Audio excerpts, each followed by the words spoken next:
Hello FPL managers, yes, we're back again with another video for the Fantasy Premier League 2023-24 season. It's the Game Week 8 preview. We're going to take a quick look at how well we did in Game Week 7, as well as our transfer plans, the captaincy picks, the clean sheet and scoring odds for the upcoming game week. If you're new to the channel, don't forget to like this video and subscribe. We're still a young channel trying to grow subscribers, so help a brother out. Click that red button and let's get straight into business. So this is how we finished up in game week 7. We had Botman drop into the bench for Cash, so Cash came in because Botman didn't feature, and aside from Areola, Shah and Alvarez, every other player on my team blanked, which meant I had 41 points total in game week 7.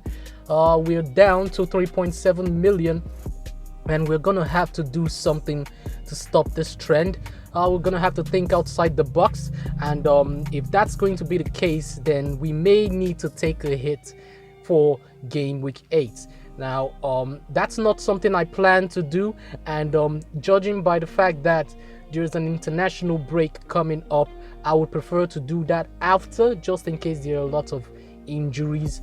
So for our transfer plans, we did consider taking out Foden in game week 8, and there are a bunch of players I have in mind. It was supposed to be a direct swap of Foden out and Diaby in, but because Diaby is flagged, we're not sure he's going to feature in game week 8. So there are a list of midfielders I'm considering, Diaby being one of them, and if he's fit, then I'm definitely bringing him in. Gordon is the other asset I'm considering, but he's suspended for game week 8, which means he can't get us points for this game week, and I need players who are going to get me points now and not in future game weeks, so he's going to have to step aside.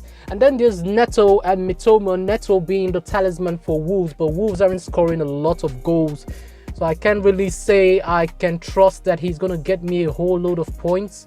Mitoma is another one. He's being sold by a lot of FPL managers because he's got Liverpool and Manchester City coming up, but he could still deliver. You know, Brighton still have a very good attack. Their defense might not be trustworthy, especially as Estupinan is out for a few weeks. So Mitoma is someone that you could just go for because a lot of managers are selling him, so you could bring him in and go against the grain. But aside from Diaby, the midfielders that I'm considering most are the West Ham midfielders. We have Bowen and James Ward-Prowse. Bowen could be an easy downgrade from Foden, but if I'm still considering getting in Watkins in game week 9, then I would need to go for a cheaper player, so that's where James Ward-Prowse comes in. So it all depends on fitness and availability, as well as the fixtures coming up for me. So I'm gonna wait as long as I can until just before the deadline to see exactly which assets will most likely get me points in the next few game weeks. I could also consider bringing in Heung-min Son, but that's going to be for a hit. That would mean Bruno Fernandes would be leaving my team, and I would have to forget about bringing in Watkins in game week 9. So that's what I'm considering for game week 8. And if I do go ahead, this is how the team is going to look for the game week, with Leno in goal. Sheffield United at home, definitely have to start him.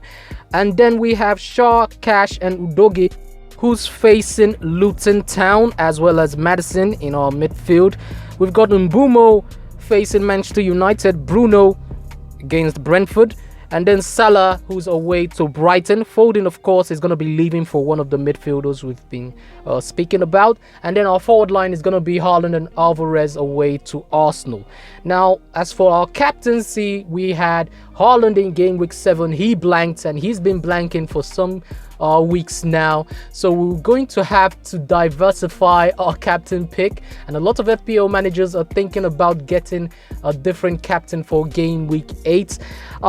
If you look at the FPL reviews predicted points for game week 8, we have Eze ranked the highest. It seems the algorithm predicts that Crystal Palace are going to do well, but Eze is flagged, so if you have him, you might want to keep an eye on that. Haaland at 5.5 points predicted for game week 8, but he's out of form. And then there's Bruno. We do own Bruno, but if Haaland is out of form and we're not captaining him, then we're definitely not going for Bruno. And then we have Salah at 4.8 predicted points for game week 8, and that's who I've settled on. So I'm going to be going for Salah in game week 8 as my captain. And then as for the clean sheet and scoring odds for the upcoming game week, we have Son rated 48% chance of scoring in game week 8, Haaland 45, Salah 39, Rashford and Wilson 37, and a host of forwards who are rated 36% chance of scoring in game week 8. We've got Isaac, Watkins, DCL, Darwin and Højlund, and then you have Sterling in there as well, 36% chance of scoring. So if you're making a forward transfer this game week, you're spoiled for choice. As for the clean sheet odds, we have Fulham rated the highest at 44% chance of keeping a clean sheet, and thankfully we have Leno in goal. We have Tottenham at 42% chance. We've got Udogie in our defense, which is good. Chelsea have 40% chance of keeping a clean sheet. Crystal Palace at 39, so if you've got Johnston or Anderson, you could play them this game week. And then United complete the list at 38% chance of keeping a clean sheet in game week 8. So that's the video for today. Hope that was helpful to you. Don't forget to like this video and subscribe. We're still trying to hit as many subscribers as we can this game week, so help a brother out. Click that red button. All that's left to do is to wish you guys good luck, have fun, and I'll catch you guys on the next one.